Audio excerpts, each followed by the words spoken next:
Mari, sei que você tem um bastidor sobre a independência dos poderes, certo? Pois é, verdade.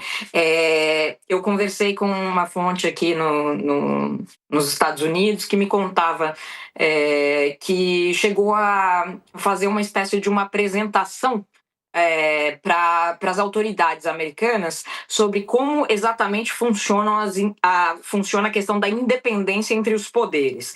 A ideia era explicar que, constitucionalmente, o governo Lula, nem se quisesse, poderia interferir no julgamento do Bolsonaro.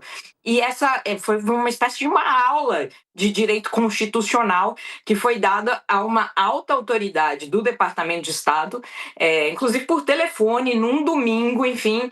E o que eu escutei é que essa pessoa, essa autoridade do Departamento de Estado, que é o órgão diplomático dos Estados Unidos, ouviu com muita paciência, com muita atenção, com muita gentileza, inclusive, fez perguntas e tal, e ao final disse: ótimo, entendi perfeitamente. Mas, infelizmente, esse argumento não vai ter nenhuma tração com o presidente Donald Trump.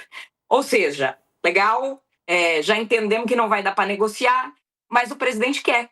E vai continuar pressionando nesse sentido. E a Carla foi bem precisa em dizer que é isso mesmo. Quer dizer, hoje aqui em Washington, ninguém é capaz de cravar o que pode acontecer na semana que vem. Quer dizer, o que vai acontecer semana que vem. Porque quem decide o que vai acontecer é uma única pessoa e ela se chama Donald Trump.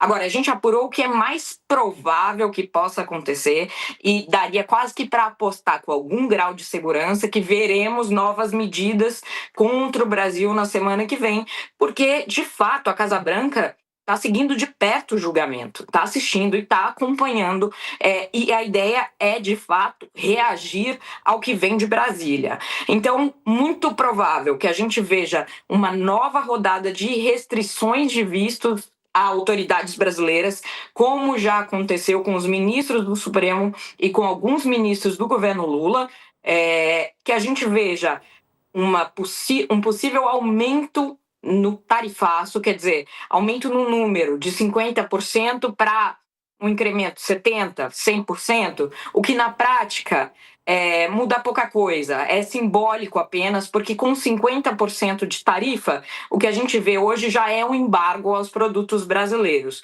Mas ainda assim, algo muito ruim, quer dizer, que aponta no sentido contrário a uma negociação. E a terceira coisa, que é quase certa que a gente veja, é a inclusão da mulher do ministro Alexandre de Moraes nas sanções secundárias da Lei Global Magnitsky, aquelas sanções financeiras que foram impostas ao ministro no fim de julho e que têm atrapalhado a vida dele quanto a investimentos, conta em banco, enfim, a gente tem acompanhado essa tensão. Inclusive, essa semana eu mesma confirmei aqui, o Tesouro americano mandou uma carta aos bancos do Brasil questionando se eles estão mantendo contas do Alexandre de Moraes em aberto, de que maneira eles têm cumprido o que determinam as sanções da Lei Magnitsky e, de alguma maneira, acenando com a possibilidade de algum tipo de punição, Diego. Então, é um clima de tensão, de fato. A gente está vendo a atuação do Eduardo Bolsonaro de perto, pressionando por isso. Ontem ele esteve na Casa Branca e no Departamento de Estado, e na semana que vem eles devem voltar a Washington.